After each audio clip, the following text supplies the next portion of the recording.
Hello, SpongeX again with more SoulCalibur VI gameplay, showing off some custom characters. And right now we have Aladdin from my all-time favorite Disney movie, Aladdin, versus Barnacle Boy from SpongeBob SquarePants. A whole new world of pain!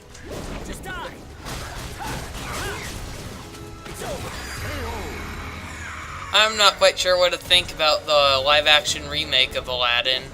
I saw the teaser trailer for it, and honestly it didn't look as bad as I feared, but who knows, though. I mean, I personally, I'm not a real fan of these live-action remakes, really. Some of them were okay. I thought The Jungle Book was okay. I thought Beauty and the Beast wasn't as bad as everyone thought. It had flaws, but I thought there were some things they did right, and it did have a lot of nostalgia and charm to the original. So I did appreciate how that one tried being more close to the original movie, trying to bring that to life, and that's what this new Aladdin kind of looks like. It looks like they're doing a good job of bringing some of it to life. But yeah, one of the most concerning problems I have with it is why remake it, though? It was such a good movie. And I mean, it's just so disrespectful for Robin Williams. For years Disney said, like, this role was made for him, no one could replace him, and then, of course, they made a TV series, and then they replaced him with Dan Castellaneta. But aside from that, though, let's talk about the movie version of Genie, not the TV series version. But yeah, they said, that role was made for Robin Williams, and they try acting like, no one could ever replace it, and then here we are. Oh, look, Will Smith is going to play the Genie in the remake.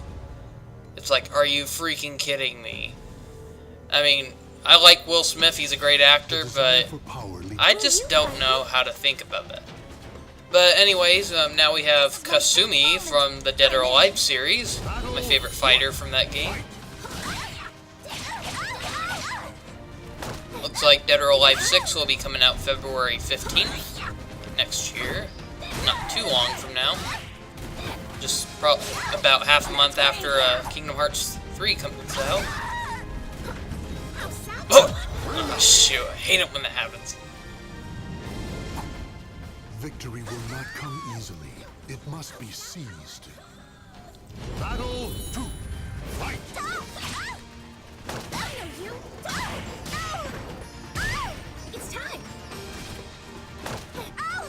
I'm glad they're finally making another one, though, because I was getting really sick of how they were dragging out Dead or Alive 5 with its DLC. It was just relying too much on fan service. And not to mention, they were really overpriced. Like, I gotta give them credit, though. It's impressive for how long they were able to keep this up, but I mean, there was a point where I wanted to get all the DLC. Like, every time DLC came out, I'd get it. But then it came to a point where it was coming out too frequently. It was getting too expensive. So it came to a point where I said, screw it. And now just trying to play Dead or Alive 5 Ultimate is a pain because of all those DLC packs that they had to update. It causes the game to take forever to load. Every time I try booting it up on my Xbox One, it has to check for all the content, and it can take up to 5 minutes just to get past the title screen and get to the main menu. That's how ridiculous this DLC got. And the worst part is, most of DLC is just copied outfits, like recolors and stuff like that. Or, oh, an outfit one character had, and oh, let's give it to this character now, but change the color. But it ticks me off that they announced that in Dead or Alive 6, they're gonna try to cut back on DLC, they said, which I doubt it, though. It's just Tecmo Koei, they never learn. They're one of the most annoying companies when it comes to this. But, so not only is there that, but they also confirmed how there still won't be any customization, and that's just stupid, because imagine how much easier it'd be if instead of all these unlockable costumes, they just decide to go the SoulCalibur route or the Tekken route, where you just have like the mode where you can dress up the characters any way you want. That would really save a lot of time and pain from instead of having to keep adding all these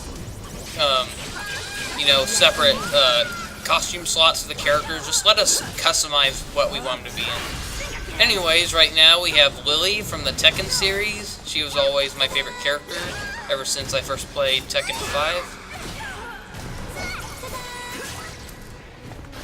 There's just something about her moveset. I thought it was really well balanced.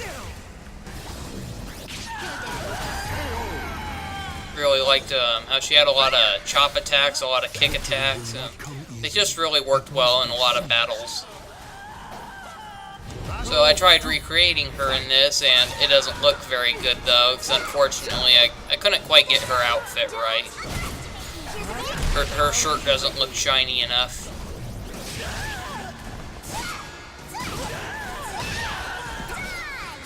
Doesn't quite match her skirt.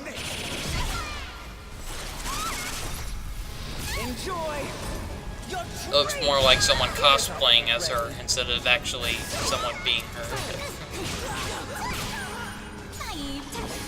I really wonder if if Tekken is ever gonna take some inspiration from SoulCalibur with its customization.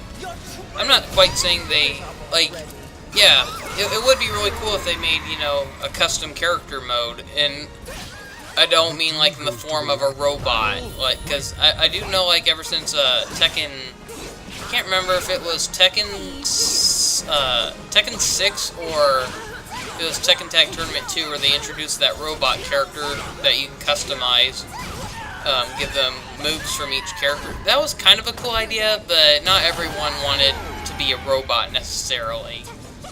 Would have been cool to, you know, be able to have as much freedom as you do in SoulCalibur 6. And, I'm trying to think, what was I gonna say? Yeah, like, you know, it would have been cool to have copies of the other characters' movesets, but, you know, change the appearance of the character.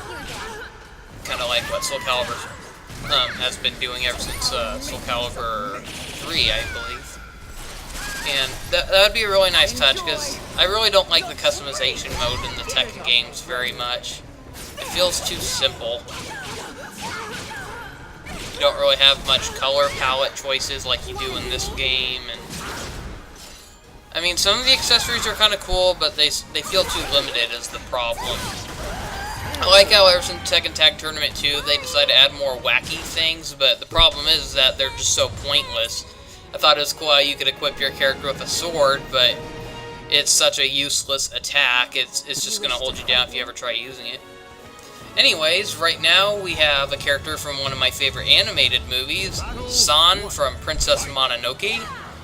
I am a huge fan of that movie. I first saw it for the first time either 2 or 3 years ago. And it's so funny though, because, you know, the first Studio Ghibli film I ever got into was Spirited Away. I remember seeing that back on Cartoon Network in the day when they had a special celebration called the Month of Miyazaki. And so I remember, like, for years, I just was fascinated with that movie ever since I first saw it, and so I remember, like, I'd go online and say, you know, like, Spirited Away is the best Studio Ghibli movie, and then, someone said, Princess Mononoke is better, and I said, what's Princess Mononoke? I've never heard of that one, but a few years ago, I saw it at Target on sale for Blu-ray, and I decided to get it and see what some people meant by saying it was such a good movie, and I watched it, and I was just thinking, sorry, Spirited Away, you're now my second favorite, because I fell in love with this movie. It is such a powerful movie. I was surprised how brutal it was at times. It's just such a good movie. It does a better job at making an environmental message than any movie I've ever seen. I mean, forget how Avatar did it, forget how Pocahontas did it. Princess Mononoke just nailed how, you know, it just nailed the man versus nature kind of plot line, and hard to believe the movie's as old as it is. I mean, it was from the late 90s but early 2000s for the English version. I just couldn't believe I never heard of this movie until a few years back, and I am so glad I got it though. And I just had to try recreating Princess Mononoke herself. I didn't have much to work with, unfortunately. I couldn't quite give her face paint or anything like that, but I think I got the outfit alright. Just a lot of things missing, unfortunately. And those are all the characters I have for now, so now I'm going to play as characters that I found online. Right now, I'm Darth Maul from the infamous Star Wars Episode 1, The Phantom Menace. As bad as that movie was, you gotta admit, this character was cool. Yeah, I think Gro's moveset works really well on him. I just don't understand, why wasn't he in SoulCalibur 4 when you had Yoda and Darth Vader? I would have chosen him over Starkiller any day. But I see what they were trying to do, though. They wanted one character from the light side, one from the dark side, and one who was in between. But I would have gladly taken Darth Maul over Starkiller anytime.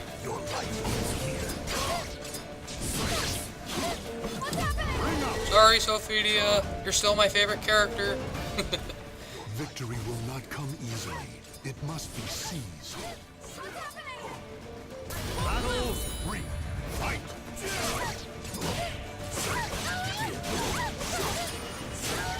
Ouch.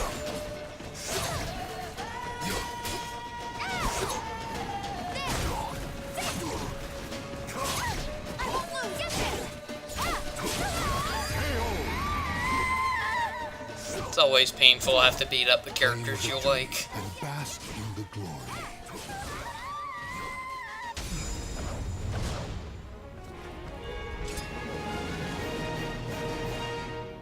Warriors, weaklings.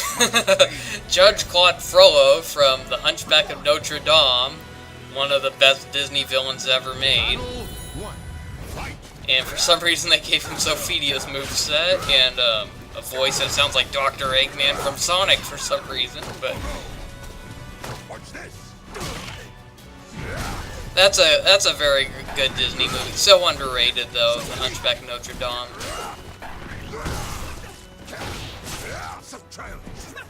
Like, that's one of those movies that I love more as an adult than I did as a kid.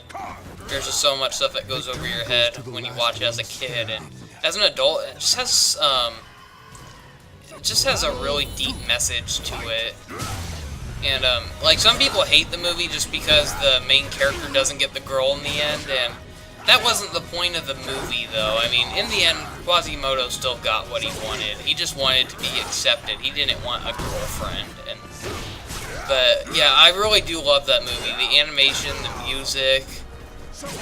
I don't even mind the main reason some people don't like the movie. Another thing people don't like about the movie was the gargoyle characters. They didn't bug me too much. I mean, yeah, I agree there were some scenes in the movie that they didn't need to be there, but I'm not one of the people who think the movie would have been better off without them. I mean, they definitely made the movie more fun for me when I was a kid. So, yeah, you got that. They're easy to overlook. But yeah, Frollo, he was one of the darkest Disney villains ever. Somehow he was a character who was able to get away with saying hell so many times in a G-rated movie. Yeah, if you ask me, that movie should have been rated PG. There's no way that's a G-rated movie. But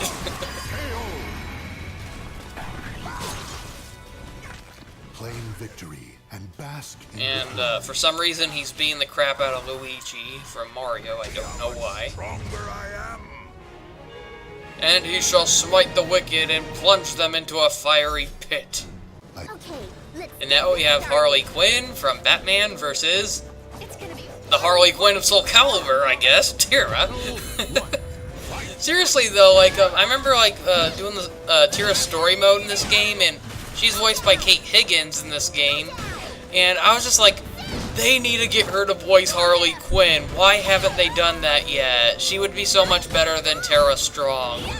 I'm sorry, nothing against Tara Strong. I think she's a good voice actress, but I do not like her as Harley. She's just way too high-pitched and whiny sounding. I just do not like Tara Strong as Harley. It just does not work at all. But Kate Higgins, oh my god, who would have thought the former voice of Tails from Sonic the Hedgehog, or the voice of Pauline from Super Mario Odyssey, you know, would make a good voice for Harley Quinn, but she does. I'm not kidding. Seriously, DC, Warner Brothers, call up Kate Higgins and tell her to be Harley Quinn. See how it goes. I'll bet you won't be disappointed. I'm sorry, but Tara Strong is just not a good Harley Quinn. And whoever they last had to voice Harley Quinn in the infamous Batman and Harley Quinn movie, yeah, obviously I don't think people want her back, but get Kate Higgins, for crying out loud. Tara Strong just does not fit that character. Did you like it?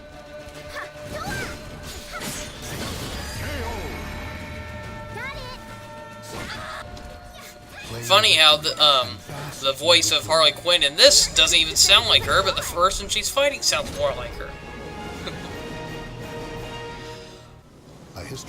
And Mega Man versus Astaroth. Whoever made that Mega Man character, good job. I just laughed when I realized his arm cannon was made out of turtle shells. I remember, like, when I first saw this, I was like, what is, how did they get his, and then I looked closely, it's like, oh, the turtle shells, that is brilliant. Yeah, really creative, and giving him Aswell's moveset to replicate how he has mastered so many different abilities from the robot masters he's fought. Very clever and creative, I loved it. Really creative. Bravo.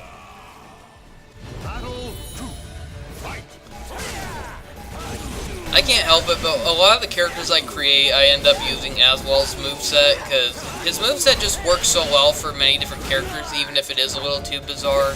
He's good for characters who have very supernatural powers, whether they can float, summon weapons.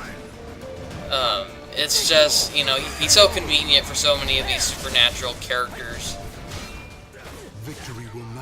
I'm surprised I haven't seen a Green Lantern character yet, because that'd probably be perfect for him. Because Green Lantern's known to be able to summon a bunch of weapons using his powers.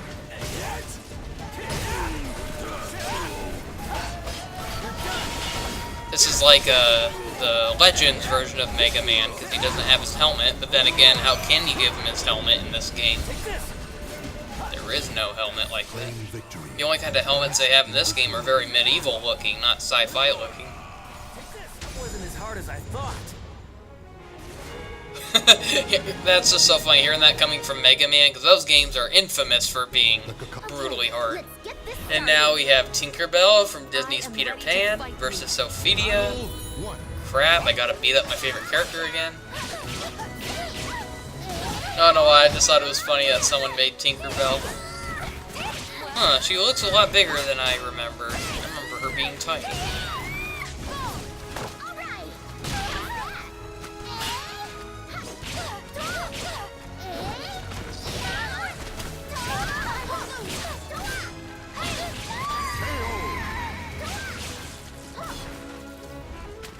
Victory will not come easily. It must be seized. Battle 2. Fight! You're gonna...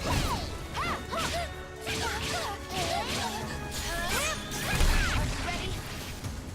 I can dodge this!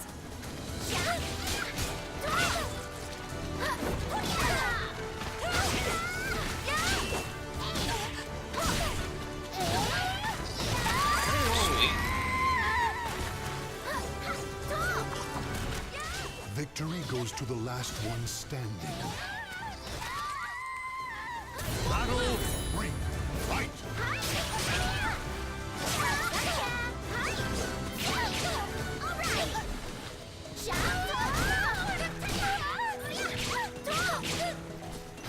Keep trying, Sophidia, your attacks will never land. Ha ha ha ha. That was terrible. Apologize for that terrible joke. The battle is over. Show respect for the fallen who fought so bravely. Did you like it? What? Was I too gorgeous for you?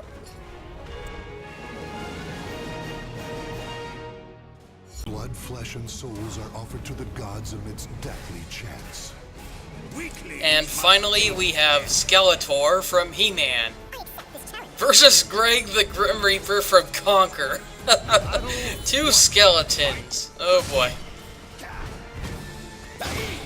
I've honestly never seen He-Man, and I have no desire to though. But despite that though, I love Skeletor because I've seen so many parodies of him in shows like Robot Chicken, and there's even like these online shorts from a YouTube channel called A-OK. They make some pretty funny animated parodies, and I just love the skits they made where, like, they had one where Skeletor orders a pizza, one where he has computer problems, and they're just videos of Skeletor being on the phone with someone and getting angry and impatient with them, and it's just so funny how he's just an insult machine.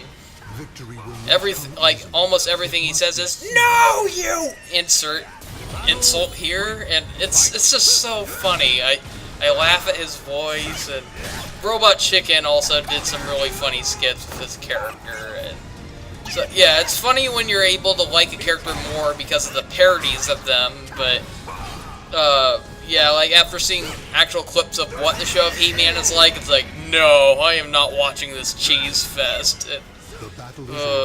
I mean, that show is just so dated. But Skeletor, he is awesome. He is such a fun villain to make fun of. Well, that's all I have to show for now. Thanks again for watching. See you next time. Goodbye.